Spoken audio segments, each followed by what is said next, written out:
কাল থেকে শুরু উচ্চ মাধ্যমিক আর আগের দিন পরীক্ষা কেন্দ্রে তৃণমূল নেতার জন্মদিন।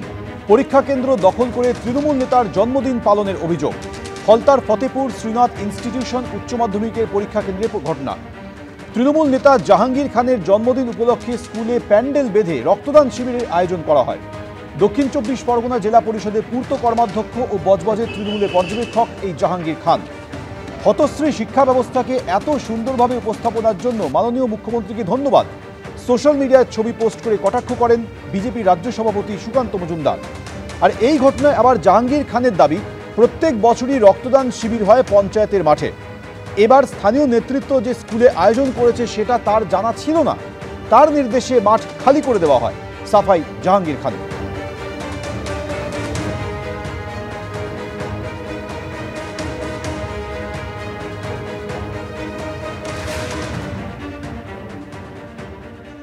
সংঘপ্রধান মোহন ভাগবতের 10 দিনের বঙ্গ সফরের পর হাওড়ার উলুবেড়িয়ায় বিশেষ সমন্বয় বৈঠক করল আরএসএস। সূত্রে খবর, অরাজনৈতিক অবস্থান বজায় রেখে আরএসএস এর নিজস্ব ভাবধারা ছড়িয়ে দেওয়া এবং তার অনুকূল পরিবেশ তৈরি করার কথাই আলোচনা হয় বৈঠকে। দুদিনব্যাপী প্রান্ত সমন্বয় বর্গ শেষ। বৈঠক শেষে ধাবায় জমে উঠল চা চক্র। চায়ের টেবিলে যোগ দিলেন বিজেপির কেন্দ্রীয় সাধারণ সম্পাদক সুনীল বনসাল, সুকান্ত মজুমদার থেকে দিলীপ ঘোষরা। চা সিঙ্গারা খেতে খেতে তৈরি হলো ভবিষ্যতের রণনীতি। আরএসএস এর দুদিনের সমন্বয় বৈঠকের পর দেখা গেল সেই বিশেষ চা চক্রের ছবি।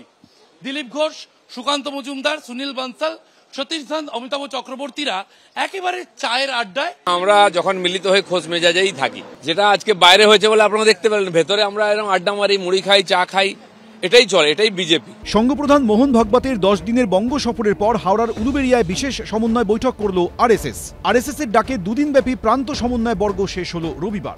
বৈঠকে উপস্থিত ছিলেন আরএসএস নেতা রমাপদ পাল, জিষ্ণু বসু, সুব্রত চট্টোপাধ্যায়, জলন্ধর মাহাতোরা। পাশাপাশি ছিলেন বঙ্গ বিজেপির শীর্ষস্তরের প্রায় সমস্ত নেতা।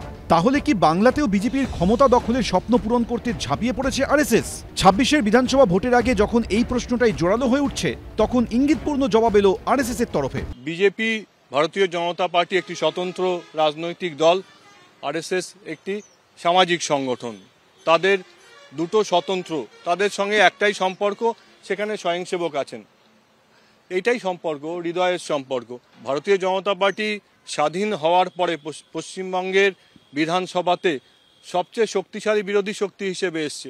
সূত্রের খবর, অরাজনৈতিক অবস্থান বজায় রেখে আরএসএস এর নিজস্ব ভাবধারা ছড়িয়ে দেওয়া এবং তার অনুকূল পরিবেশ তৈরি করার কথাই আলোচনা হয় বৈঠকে। উদ্দেশ্য, দক্ষিণ, মধ্য ও উত্তরবঙ্গের 27টি শাখা সংগঠনকে এক জায়গায় নিয়ে আসা। ব্যর্থ বলেই এখন একটা ভাব দেখানো হচ্ছে যেন আরএসএস বিজেপিকে একটু সহযোগিতা করবে ইত্যাদি ইত্যাদি। তো ফল তো একই হবে। আমাদের লড়াই আইডিওলজিক্যাল লড়াই, আদর্শগত লড়াই। তো বিজেপি এবং আরএসএস তারা মানুষকে ধর্মের নামে ভেদাভেদের মধ্যে দিয়ে পলিটিক্স করে। বিজয় যাত্রার নাম করে, 100 বছরের নাম করে রথযাত্রা পশ্চিমবাংলাতে, এবং তার মধ্য দিয়ে বিভাজন, মেরুকরণ, দাঙ্গা। বিজেপির তো এটাই কাজ, আরএসএস এর তো এটাই কাজ, আর কি করবে? পাল্টা জবাব দিয়েছে বিজেপি। 26 এলে বোঝা যাবে কি হচ্ছে, একটু অপেক্ষা করুন না আপনারা।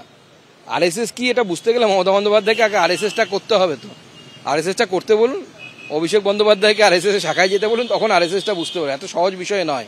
ওনারা তো সেই রামকৃষ্ণদেবের কথামৃতের হাতি দর্শনের মতো আরএসএস দেখছেন। এই ছন্দ ছাড়া বঙ্গ বিজেপিকে একমুখী করতে পারবে আরএসএস।